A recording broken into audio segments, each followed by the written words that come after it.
Како и претходниот закон, и овој закон го поднесовме со група на колеги со цел олеснување на одредени процедури за да може инфраструктурните проекти да се реализираат во целост.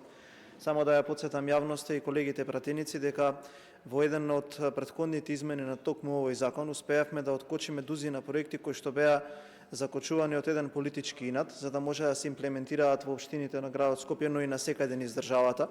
Конкретно со овој закон откочуваме исто така проекти да се реализира, со што даваме можност оние проекти кои што имаат наглас од аспект на енергетска инсталација на теренот, кои што се почнати по процедура на стариот закон за градење, да можат да ја довршат процедурата по стариот закон со цел за да не губат дополнително време во имплементирањето на теренот.